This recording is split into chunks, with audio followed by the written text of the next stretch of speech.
In the financial heart of Monterrey, where skyscrapers rise like monuments to ambition and glass reflects more ego than sky, there lived a man who believed he controlled everything. Alejandro Montalban, an investment tycoon known for his ruthless efficiency, was both admired and feared. To the world, he was a symbol of success. To those beneath his command, he was a storm wearing a suit. Every morning, his arrival at the Montalban Capitol Tower marked the start of an impeccable yet merciless routine. Employees straightened their posture when he walked by. Elevators paused to give him priority, and even silence seemed to bow before him. Alejandro didn't speak. He dictated. He didn't ask. He commanded. His tone was precise, his gestures cold, his smile a mask rehearsed to hide the absence of empathy. He didn't lead a company. He ruled an empire of fear. And among that sea of expensive suits and luxury watches walked a woman who almost didn't exist. Lucia Navarro. She arrived before dawn, when the sun still hid behind the mountains. In her simple uniform, with a calm gaze and a cheap thermos of coffee, she cleaned the invisible traces of power. The hallways smelled of disinfectant and vanity. No one greeted her. No one remembered her name.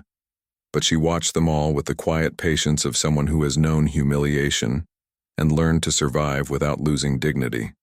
Lucia had learned to live in silence, to listen without being heard. She had known poverty, rejection, and the cold indifference of a world that measures worth by clothing, not by actions. Her mother once told her, "Humility is the only mirror that never lies." Those words echoed every time she polished the glass walls where Alejandro checked his reflection each day. Then, one ordinary morning, fate decided to move. Alejandro left a meeting in a hurry, eyes glued to his phone, a cup of imported coffee in his hand. As Lucia bent down to pick up a fallen sheet of paper, she accidentally bumped into him. The cup spilled, staining his Italian shoe. The lobby froze in silence. He looked at her, not with words but with pure contempt. It was a slap without sound, a humiliation without insult, yet deeper than any shout. Lucia lowered her head and gestured an apology, though she had done nothing wrong. Alejandro walked away without looking back, unaware that that insignificant moment would mark the beginning of his fall. In the following days, something in the air of the company shifted. Alejandro grew anxious, irritable, unable to focus. Meetings dragged on. Phone calls multiplied. Investors began asking questions he couldn't answer. Something in the numbers didn't add up. His empire and that fortress of certainty started to crack from within. From her quiet corner, Lucia sensed it. She could feel tension spreading through the offices, whispered fears in the hallways, forced smiles fading. There was an invisible tremor under the surface, the kind that comes before a storm. She didn't understand business, but she understood signs. And everything pointed toward something big about to break. One evening, while cleaning the 34th floor, she found a forgotten folder under a table. The papers were covered in notes and figures. She didn't grasp the details, but something disturbed her. Names crossed out, fake seals, repeated signatures. It looked as though someone was erasing evidence. Lucia didn't know it yet, but she had just stumbled upon the first piece of Alejandro's downfall. Soon the rumors became headlines. News outlets screamed, "Montalban accused of financial fraud." Investors fled like rats from a burning ship. Alejandro, the untouchable man, watched his glass castle crumble before his eyes. He blamed others, threatened, manipulated, but it was too late. His arrogance had left him with enemies instead of allies. Lucia saw it all from a distance. She felt no pleasure, no vengeance, only compassion. She knew no one falls by accident. They fall from the weight of their pride. And Alejandro had been kneeling before his own reflection for too long. One night, as she left work, she saw him outside the building alone, staring at the city that once bowed to him. The wind caught his tie, and the lights of passing cars no longer followed him. His face wasn't angry. It was lost, as if for the first time he understood how fragile everything he'd built really was. Lucia walked away quietly, but deep inside, a voice whispered, this was not the end. Sometimes life doesn't destroy to punish. It destroys to teach. And though Alejandro didn't know it yet, destiny had already written the next scene. The powerful man who once humiliated her would soon be saved by the woman who never stopped looking down. Not in shame, but in humility. Because true worth isn't measured by bank accounts. It's measured by the hands that keep giving, even when no one sees them. If this story moved you, leave a like, subscribe to the channel, and comment, humility always wins. The collapse didn't come with an explosion. It came as a quiet crack that spread like a patient disease, devouring everything Alejandro Montalban believed was eternal. It began with a routine audit, just a standard financial review. But what was supposed to be harmless soon became a storm. The numbers, those same numbers that had always obeyed him, now turned against him. There were transactions he couldn't explain, transfers he never approved, partners who suddenly denied signing deals. The perfect empire he had built with arrogance began to dissolve right in front of his eyes. The newspapers tore him apart. Montalban investigated for a fraud, the headline screamed. News anchors repeated his name with the same intensity they once used to praise him. Investors vanished like ghosts. Board members refused his calls. Where there had once been applause, there was now silence. Where there had been loyalty, only suspicion remained. In a matter of days, his reputation was shredded by the very press he had once fed with his victories. The luxury around him began to lose its luster. His office emptied, meetings were canceled, and the tower that bore his name felt colder each morning. The Montalban Tower, once a monument to ambition, had turned into a tomb of pride. Lucia Navarro was still there, quiet, unnoticed, watching as the man who had humiliated her slowly became a shadow of himself. She didn't understand the complexity of his fall, but she saw what others didn't, the fear in his eyes. Not the fear of losing money, but of facing himself. The arrogance that once shielded him was gone. What remained was a man stripped of all illusions. One night, while Lucia was cleaning the upper floors, she found him sitting alone in the boardroom, staring out the window. In front of him, an empty table. No papers, no contracts, no screens. Just silence. She didn't dare interrupt. She continued mopping quietly. But then Alejandro spoke, without turning around. Everything ends so fast. She didn't answer. Some pains don't need words. She simply finished her task and left. It was the last time she would ever see him inside that tower. The next morning, the guards whispered. Alejandro had been removed from the company board. His signature no longer held value. His access card had been deactivated. The elevators that once waited for him now refused him entry. In a few hours, the most feared man in Monterrey had become a stranger in his own building. Lucia watched him leave carrying a small box.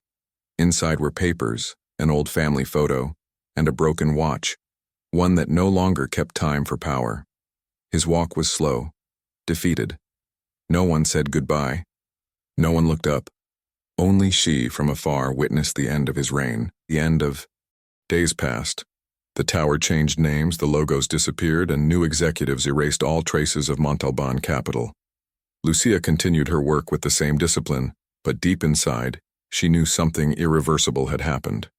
Maybe it was compassion, maybe fate. Somehow she sensed this. Wasn't the last time their paths would cross. Weeks later, on a gray afternoon, as Lucia walked home through a crowded avenue, she saw him again. He was sitting on a bench, wearing a wrinkled suit, his eyes hollow. Rain began to fall, soft, persistent, as if the sky itself pitied him. For a moment, she thought of approaching him, but something stopped her. It wasn't fear or resentment. It was respect. Some lessons she knew must be lived alone. She watched him for a few seconds, then walked away, her heart heavy but certain. Destiny wasn't finished with him yet. Rumors spread about his life after the fall. Some said he lived in a rented room. Others said he was sick. No one knew the truth. What was clear was that Alejandro Montalban, the man once untouchable, was now invisible. Meanwhile, Lucia found new purpose. Her contract had ended when the company changed ownership, but instead of looking for another cleaning job, she began volunteering at a small community foundation. There, in simple rooms with peeling paint and the smell of warm soup, she found something she had never seen in the tower: genuine gratitude. Helping others gave her a peace she didn't know she was missing. Then one morning, as she handed out meals at a downtown shelter, she saw a familiar face among the crowd. Alejandro. He looked different, thinner, slower, but still with that trace of pride that refused to die.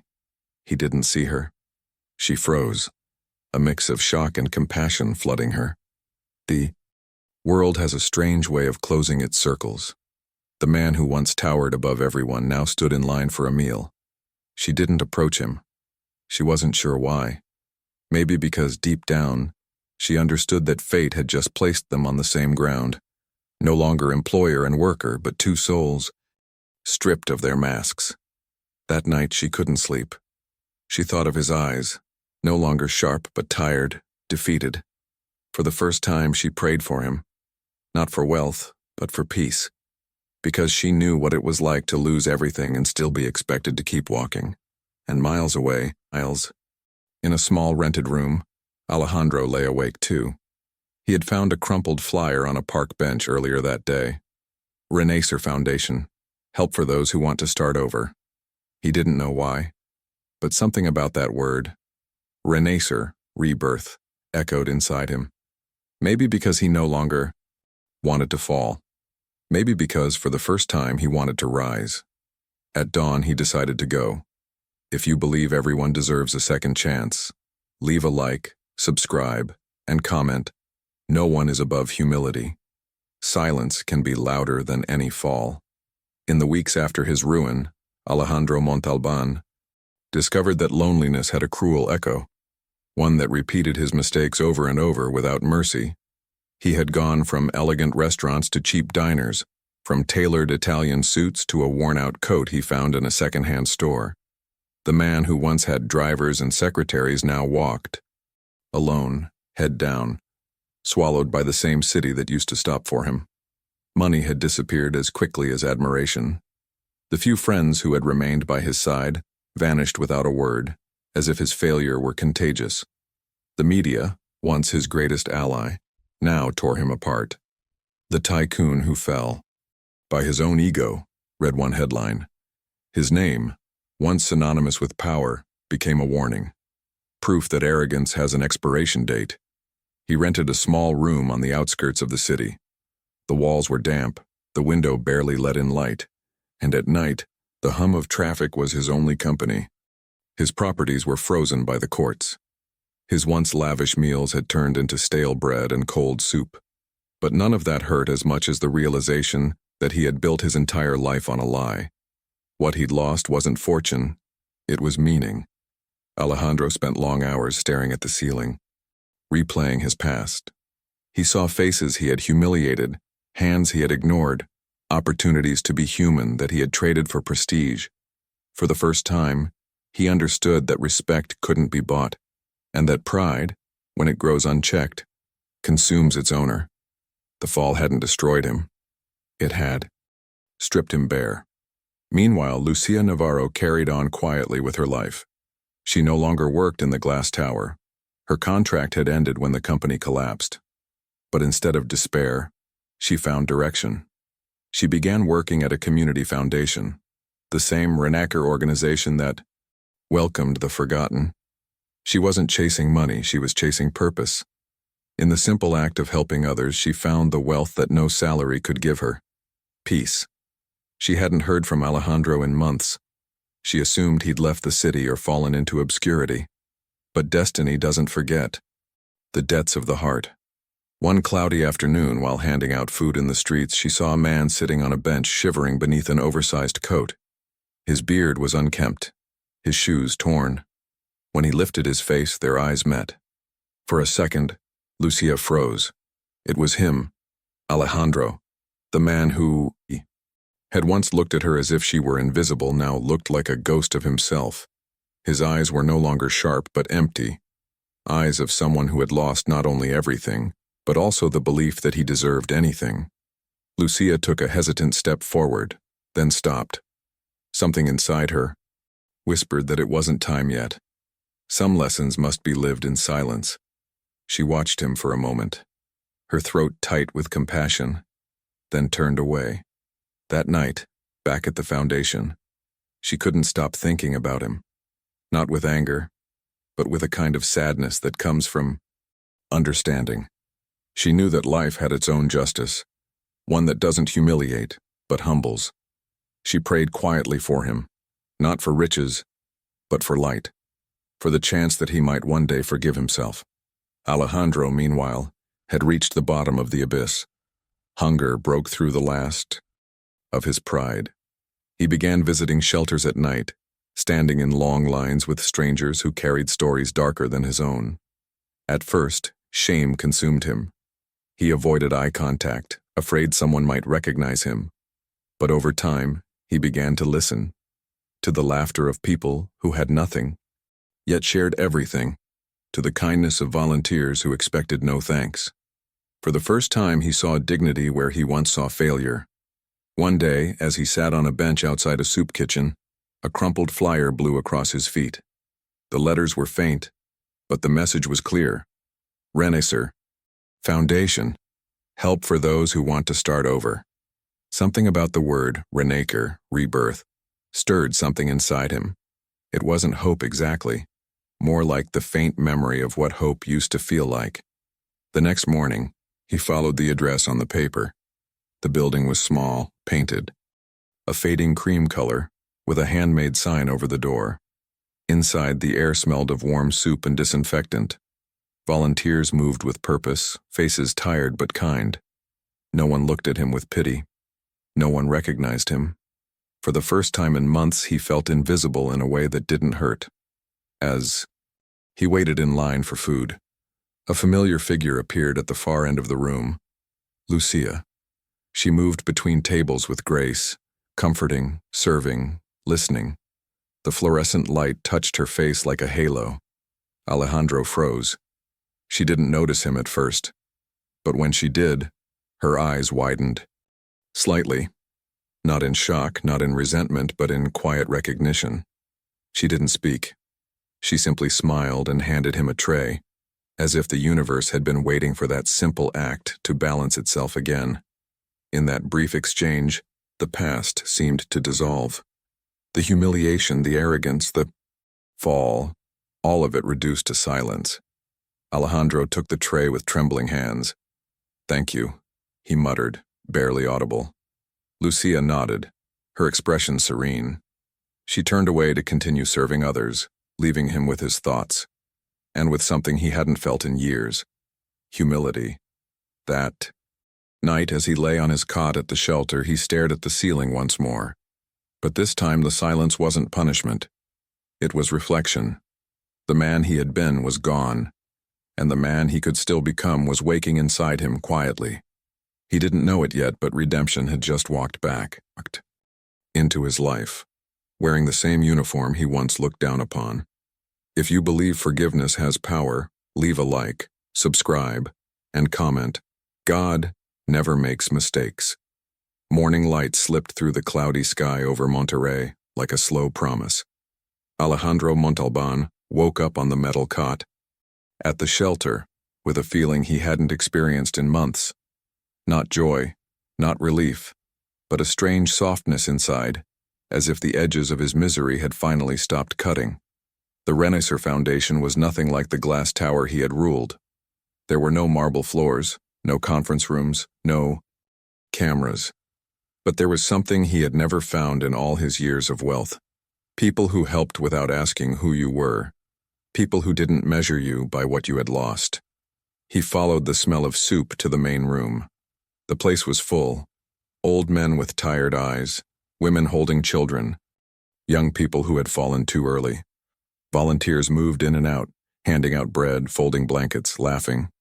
That laughter hurt him in a good way. It reminded him of what he had wasted. He took his tray, lifted his head, and time froze. At the other end of the room stood Lucia Navarro. Not the invisible cleaning lady from the tower. Not the woman he once looked through. This Lucia was standing tall, wearing a simple but neat uniform, talking to another volunteer with authority, eyes full of calm determination. She wasn't a background figure anymore. She was part of the structure, someone people listened to. For a brief moment, Alejandro wanted to disappear. Shame washed over him. He remembered the spilled coffee, the look of disdain, the way he hadn't even bothered to say, sorry. Now he was the one in line, the one receiving, the one who had nothing to offer. He expected anger in her eyes, or at least distance. But when she finally looked at him, there was neither. Lucia walked toward him with the same quiet grace she had always had. She took his tray and added a bit more food, like she did with everyone who looked too thin. Then she handed it back to him with a small smile, not of pity, not of triumph, but of someone who chose mercy over memory. Welcome. Just that. Simple. Human. And in that single gesture, Alejandro felt something break. Not his pride, because that had already been shattered, but his fear. The fear of not being forgiven, the fear of being remembered only for the worst version of himself. From that day on, he kept coming back. At first just to eat, then to stay, then to help. He started sweeping floors, carrying boxes, fixing leaks. The other volunteers were surprised by how hard he worked. None of them knew that the man lifting sacks of rice had once signed multi-million-dollar contracts, and he didn't tell them. He didn't want to. He was learning the art of being small. Lucia watched him, not with suspicion, but with discernment. She had seen many people break and never get back up, but Alejandro was different. His brokenness didn't make him bitter. It made him teachable. Some afternoons she would find him sitting with one of the homeless men, listening to stories instead of boasting about his own. That, para ella, was the true sign that his heart had changed. Then came the day of the folder. They were in the small office at the back of the foundation, sorting donations and papers. Among the stacks of files, Lucia pulled out a yellowed folder and placed it on the table. Alejandro glanced at it out of habit, and his chest tightened. He recognized the format immediately. Financial reports, contracts, transfers, the same kind of documents that had ruined him. He opened it. His hands trembled. They were copies. Copies of the very documents that proved someone inside his old company had set him up. Copies that showed signatures that were not his, transactions that had been forged, names that had disappeared when the scandal blew up. He looked at her, speechless. Lucia met his eyes and finally explained, I found these the night everything started to collapse, back when I still worked in the tower. I thought of turning them in, but I knew no one would listen to me, so I kept them. I didn't know if you deserved it, but I knew the truth did. Alejandro had faced investors, prosecutors, journalists. None of them had made him cry. But this woman he had once treated like air, almost did. Because she could have destroyed him even more. She could have enjoyed watching him drown. Instead, she had protected the only thing left standing. The truth. That night he couldn't sleep. Not because of shame, but because of gratitude. He realized something terrible and beautiful at the same time. The person he had underestimated the most was the one who had carried his innocence in silence. The next morning he went back to the foundation with a decision. He asked Lucia to help him contact a lawyer, not one of the cold corporate sharks he used to hire, but someone from the same network of social work. Slowly, case by case, document by document, they reopened his file. At first the system resisted. To them, he was just another fallen rich man blaming someone else. But the papers spoke louder than his past. Over the next weeks, the truth began to surface. It was revealed that one of his associates had used his name and access to move money illegally, leaving Alejandro as the visible culprit. The media, always hungry for a new twist, published follow-ups. Former businessmen may have been victim of internal scheme. But Alejandro didn't chase cameras.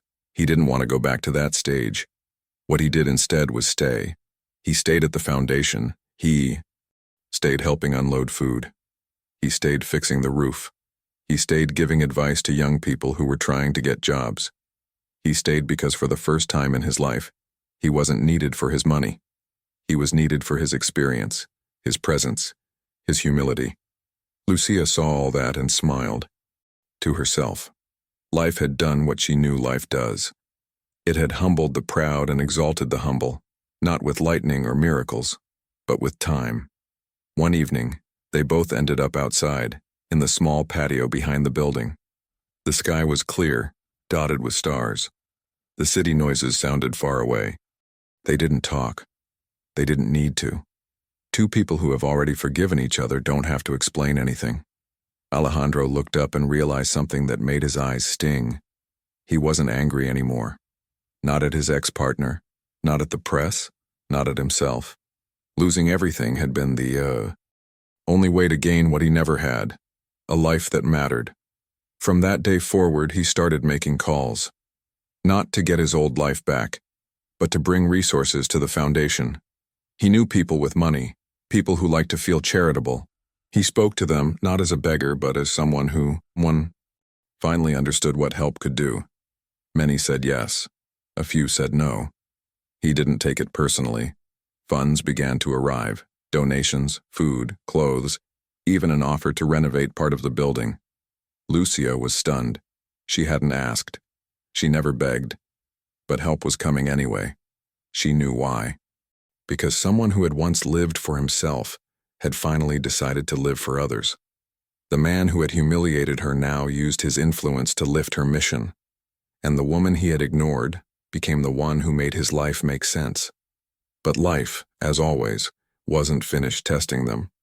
When a place, grows, it attracts attention, good and bad. And soon the foundation would face a challenge big enough to reveal whether Alejandro's change was real or just temporary. If this redemption is speaking to you, drop a like, subscribe, and comment. Real change is serving others. The Renaissance Foundation had grown beyond what anyone expected. Each week brought more faces, more stories, more needs. Mothers with hungry children, men broken by debt, youth lost to the streets, searching for a new start. The small building, once enough, now felt like a body too small for its soul. Sir, donations, though generous, were no longer enough. Bills piled up like a slow avalanche. And though Lucia Navarro smiled every day, her eyes betrayed the weight she carried. Alejandro Montalban, however, was no longer the same man who once counted profits instead of people. His hands, once soft from luxury, were now rough from work. He rose early, unloaded food trucks, swept floors, fixed pipes. No one at the foundation knew his past. To them, he was simply Don Alejandro, a quiet volunteer who worked harder than anyone else. And he preferred it that way. There was freedom in anonymity, in being useful without recognition. One morning, Lucia sat in the small office reviewing the accounts. The truth hit like a stone. The foundation was weeks away from closing. Suppliers had stopped delivering food. Utility bills were overdue. Her heart raced, but she kept her composure. Still, Alejandro saw through it. He had learned to read her silences. That night, long after everyone else had left, he sat in the dim kitchen with a single light bulb overhead and began to write. Not a business proposal, a letter. The next morning, he left early. He walked across Monterey from office to office, face to face with the same people who once bowed to him. But this time he wasn't selling. He was asking. His pride had died long ago, replaced by a quiet determination. He spoke not of profits or returns, but of lives saved, of second chances, of people who had found hope under that fragile roof. Many doors closed, a few stayed open. One or two hearts listened. For days he kept going, knocking, explaining, convincing. And then one afternoon, an old contact from his corporate years, someone who still respected him despite the past, agreed to help. A large anonymous donation was made to the Renaissance Foundation, enough to cover debts, supplies, and salaries for 2 years. When Lucia got the call from the bank, she couldn't believe it. She ran to the kitchen where Alejandro was repairing a broken chair. "The foundation. We've been funded," she said, her voice trembling. "We're safe." Alejandro just smiled. "Good," he said simply. "Then we keep working." He didn't mention the donors. He didn't need to. Lucia knew. The next few months brought a new life to the place. They painted the walls, fixed leaks, replaced broken furniture. Volunteers returned, inspired by the new energy. Alejandro began giving workshops to the youth who came looking for direction, not about wealth, but about discipline, ethics, and self-worth. He taught them what he had learned the hardest way, that success without humility is failure in disguise. Lucia watched him speak to the young, men and women with warmth and patience. The same voice that once commanded boardrooms now guided broken hearts. And for the first time she realized that his redemption was not in words but in deeds. The proud magnate was gone. In his place stood a man who had finally learned to listen. Then, one rainy afternoon, a black car pulled up outside the foundation. A man in an expensive suit stepped out, accompanied by a journalist. They had come looking for Alejandro. The visitor introduced himself as a representative from a global humanitarian organization. They had heard his story, how he had turned disgrace into service, and wanted to offer him a position on their international board. It meant prestige, money, recognition, everything he once lived for. Alejandro listened patiently, then smiled. "I appreciate it," he said, "but my place is here." The journalist blinked, surprised. "Here? In this small shelter?" "Yes," he said softly, "because I spent years trying to be seen, and now that I'm finally invisible, I can actually help."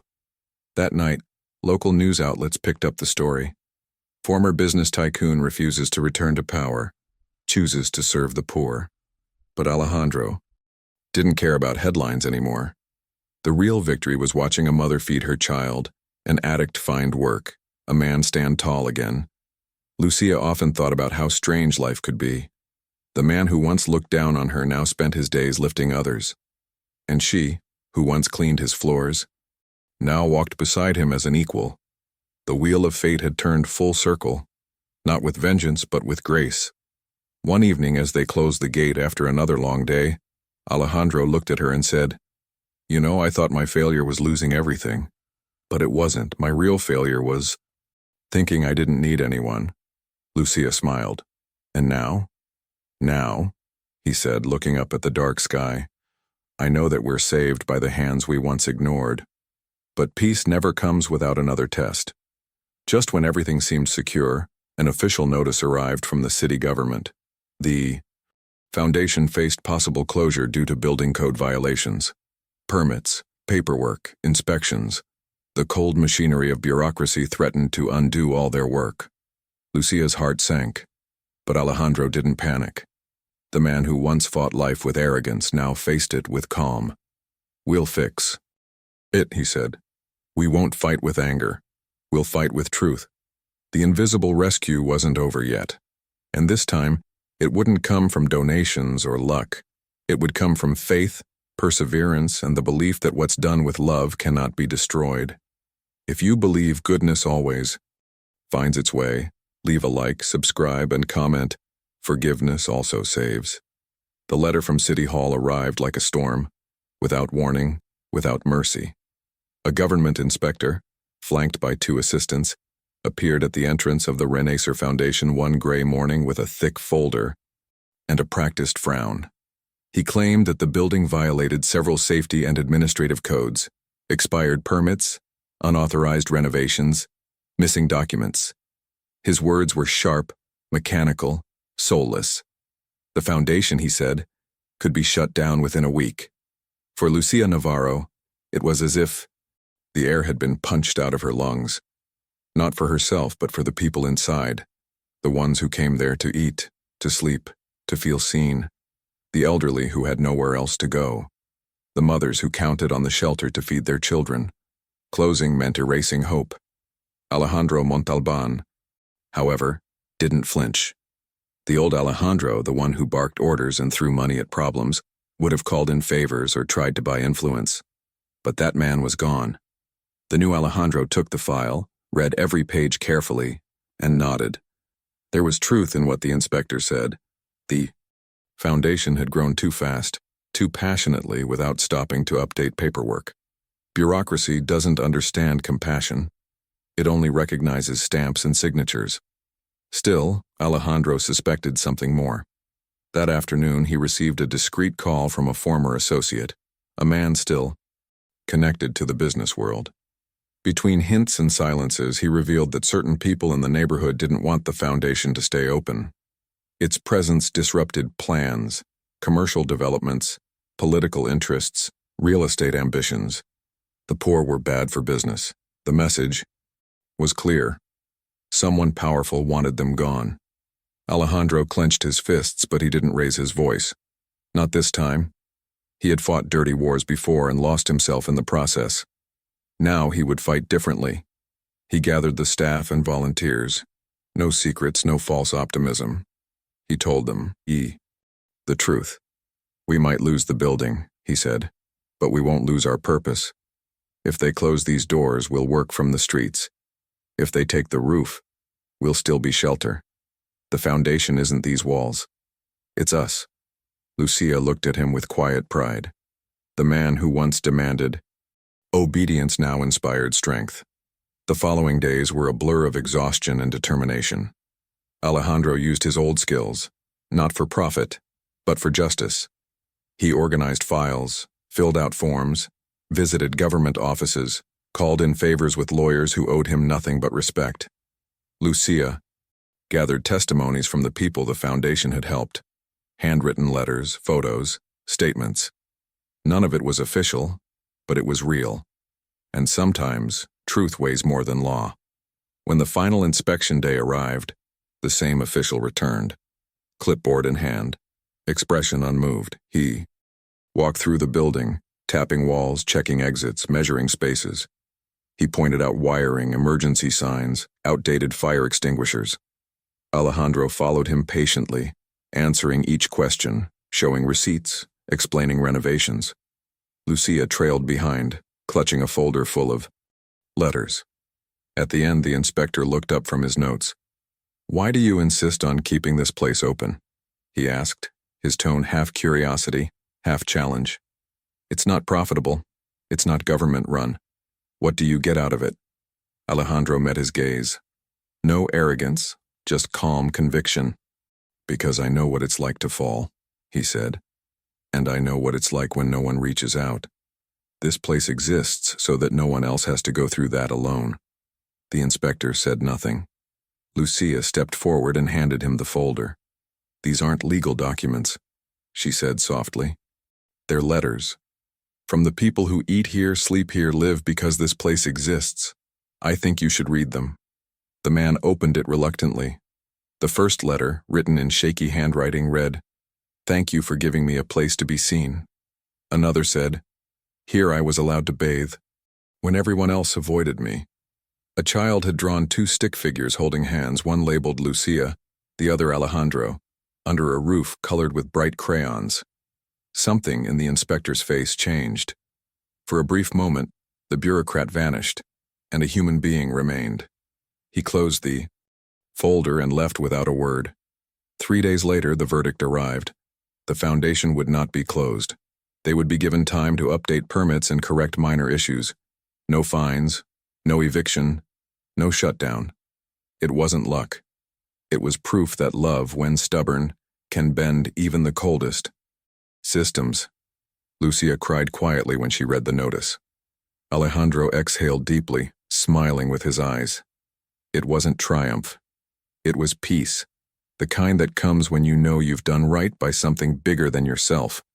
With the crisis behind them, Alejandro proposed something bold: to expand the foundation's mission. "We've been feeding people," he said, "but it's time we teach them to feed themselves." He drafted plans for a new program, new doors, a training and reintegration initiative, Carpentry, cooking, accounting, maintenance. Skills for life. Hope turned into structure. Lucia supported him fully. Food helps today, she said, but work helps forever. Together they built classrooms in unused rooms, hired instructors, and reached out to local businesses willing to hire graduates. Months passed, and the change was visible. People who had once come broken now left standing. Tall. Former addicts ran small workshops. Mothers opened home bakeries. Some even returned as volunteers. The cycle of pain had become a cycle of purpose.